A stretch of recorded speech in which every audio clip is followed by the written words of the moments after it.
ఉన్న బంగారాన్ని విడిపించి ఆ రోజు ఆన్లైన్ రేటుకే మేము కొంటాం. Sharma gold company.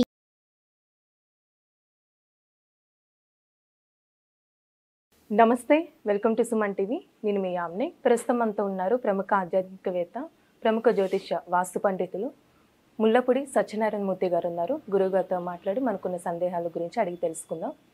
నమస్కారం గురువుగారు. నమస్కారం మా యామిని. గురువుగారు, ఈ సెప్టెంబర్ నెలలో అండి కర్కాటక రాశి వారికి ఏ విధంగా ఉంటుంది? వీరికి ఎలాంటి పరిహారం చేయాలంటారు ఈ నెలంతా?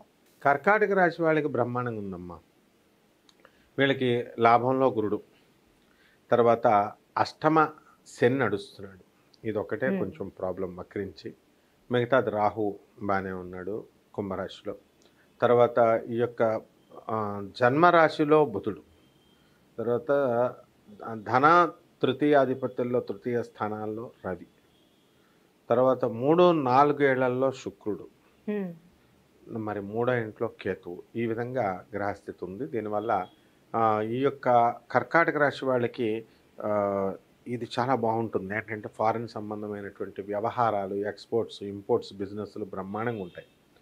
కాబట్టి ఈ టీచింగ్ లైన్లో ఉన్నటువంటి వాళ్ళకి ప్రమోషన్స్ రావడానికి అవకాశాలు ఉన్నాయి. అడ్వకేట్లకి, డాక్టర్లకి, చార్టెడ్ అకౌంటెంట్స్, అంటే స్వంత వృత్తుల్లో చేసుకునేటటువంటి వాళ్ళకి కూడా చాలా బాగుంటుందని మనం చెప్పాలి.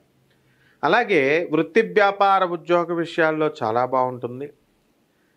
ప్రమోషన్స్ అనేటటువంటివి వస్తాయి. కోరుకున్న చోట్లకి ట్రాన్స్ఫర్స్ అనేటటువంటివి వస్తాయి. అంటే ఈ నెల జరిగే అవకాశం ఉందండి. ఈ నెల జరిగే అవకాశాలు ఉన్నాయి. వాళ్ళకు అనుకూలమైనటువంటి ప్లేస్ వచ్చినప్పటికీ కూడా విచిత్రం ఏంటంటే ఈ కర్కాటక రాశి వాళ్ళకి ఆనందం ఉండదు.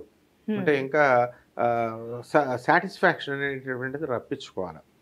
అలాగే వీళ్ళకి లాస్ట్ ఇయర్ స్టూడెంట్స్ అందరికీ కూడా కర్కాటక రాశి వాళ్ళు they were being ragged by their seniors. ఇప్పుడు వీళ్ళకి ఛాన్స్ వస్తుంది. వీళ్ళు ర్యాగింగ్ చేస్తారనమాట, సీనియర్స్ అయ్యారు కాబట్టి. కాబట్టి కర్కాటక రాశి విద్యార్థులకు చాలా బాగుంటుంది, బాగా చదువుతారు. తర్వాత అనేకమైనటువంటి పరీక్షల్లో వీళ్ళు పాస్ అవ్వడము, ప్రభుత్వ సంబంధమైనటువంటి వ్యవహారాల్లో పరీక్షల్లో వీళ్ళు పాస్ అవ్వడము, ముందుకు వెళ్ళడము అనేటటువంటివి జరుగుతాయి. ఆ తర్వాత సినిమా ఫీల్డ్లో ఉన్నటువంటి వాళ్ళు, కర్కాటక రాశి వాళ్ళు, సినిమా హీరోలు, డైరెక్టర్లు, హీరోయిన్లు బాగా రాణించడానికి అవకాశాలు ఉంటాయి. ఆ తర్వాత టెక్నీషియన్ ఫీల్డ్ మొత్తం, ఆ ప్రొడక్షన్ వింగ్ అంతా కూడా చాలా బాగుంది అని చెప్పాలి. అలాగే ఈ టీవీ మీడియా, జర్నలిస్ట్, మీడియా, ఈ రంగాలన్నీ కూడా ఈ కర్కాటక రాశి వాళ్ళకి బాగుంటాయి. రైతులకి ఎస్పెషల్లీ చాలా బాగుంటుందని చెప్పాలా. ఆ తర్వాత చేపల రొయ్యల చెరువులు నడిపేటటువంటి వాళ్ళు, హ్యాచరీస్, పౌల్ట్రీస్, ఈ బిజినెస్లు అన్నీ కూడా బాగుంటాయి. అలాగే అగ్రి సంబంధమైనటువంటి వ్యాపారాలు, అగ్రికల్చర్ సంబంధమైనటువంటి అగ్రికల్చర్ ఆఫీసర్లే వీళ్ళు బొటిక్లు ఇవన్నీ కూడా పెట్టడం అనేటటువంటివి జరుగుతాయి, అంటే సైడ్ బిజినెస్లు. అలాగే revenue, income tax, commercial tax departments and police డిపార్ట్మెంట్లు వాళ్ళకి అదనపు ఆదాయాలు రావడానికి కూడా అవకాశాలు ఉంటాయి. అండ్ కర్కాటక రాశి వాళ్ళకి ప్రేమ వ్యవహారాల్లో చిక్కుకోవడానికి అవకాశాలు ఉంటాయి. కాబట్టి వీళ్ళు ఇప్పుడు శుభకార్యాలు జరిగే అవకాశం ఉందంటారండి. లవ్ చేసిన వెంటనే ఇంక పెళ్ళే కదా, అందువలన వీళ్ళకి ఏంటి శుభకార్యాలు బ్రహ్మాండంగా ఉన్నాయి. అసలు ఎన్నో సంవత్సరాల నుంచి సంతానం కానటువంటి వాళ్ళందరికీ కూడా ఏ ఫెర్టిలిటీ సెంటర్స్కి వెళ్ళవసరం లేకుండా వీళ్ళకే న్యాచురల్ డెలివరీతో పిల్లలు పుట్టడానికి అవకాశాలు ఉన్నాయి. అలాగే మొన్నటిదాకా గురుమూఢమి, శుక్రమూఢమి జరిగింది. ఇవన్నీ కూడా ముగిసిపోయి వీళ్ళు చక్కగా ఈ యొక్క శుభకార్యాలు కూడా వీళ్ళు చేసుకోవడం అనేటటువంటి. అయితే అండి వీళ్ళకి ఏమైనా ఆరోగ్య సమస్యలు అంటూ ఉన్నాయా? కర్కాటక రాశి వాళ్ళకి ఎంతసేపు చల్లదనం, ఏసీ పడదు, ఫ్యాన్ పడదు, చల్లదనం పడదు, ఉబ్బసము, ఇలాంటి వ్యాధులు రావడానికి అవకాశాలు ఉంటాయి. కాబట్టి ఎవరైతే ఈ యొక్క ధూమపానం చేస్తున్నారో, ఆడవాళ్ళు కానీ మగవాళ్ళు కానీ, స్టూడెంట్స్ ఉంటారు, సిగరెట్లు అనేది ఇప్పుడు కామన్ అయిపోయింది.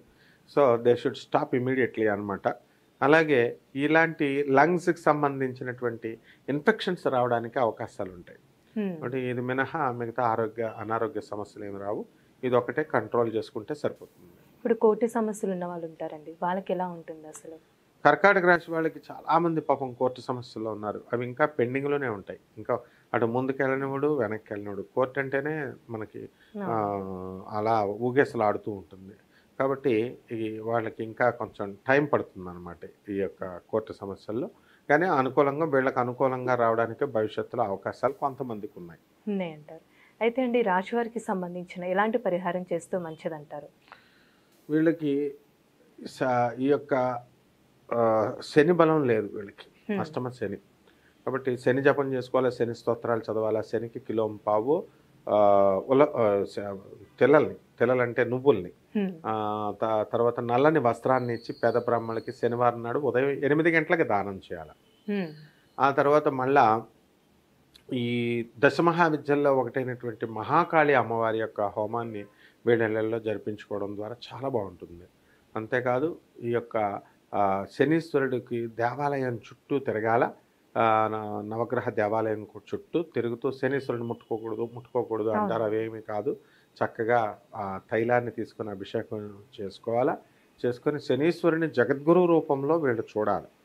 అంతేగాని ఏదో దేవుడు ముట్టుకోకూడదు అని వెళ్ళడం, కాళ్ళు కడుక్కోవడం ఇలాంటివన్నీ చేయకూడదు, మూఢనమ్మకాలు.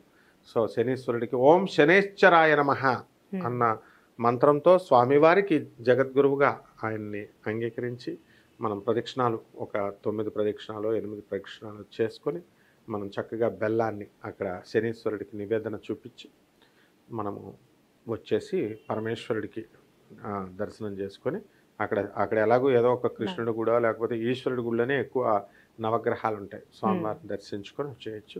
ఈ మధ్యలో ముఖ్యంగా వీళ్ళు కాళ్ళు కొడుకోవడం కానీ లేకపోతే బట్టలు అక్కడే తడిపేసుకొని వెనక్కి తిరిగి చూడకుండా స్వామివారిని ఒక అంటరాని వాడిగా బట్టలు అక్కడ ముట్టేసుకోకూడదు, ముట్టుకున్నారు, what is all this. So ఈ విధంగా కనుక భక్తితో కనుక చేసినట్లయితే శనీశ్వరుడు వీళ్ళ సమస్త ప్రాబ్లమ్స్ని తీరుస్తాడు. మంచి పరిహారం తెలియసా గురుగారు, ధన్యవాదాలు. ధన్యవాదాలు. సుమన్ టీవీలో మీ పర్సనల్ అండ్ బిజినెస్ ప్రమోషన్స్ కోసం కింది నెంబర్కి కాంటాక్ట్ చేయండి.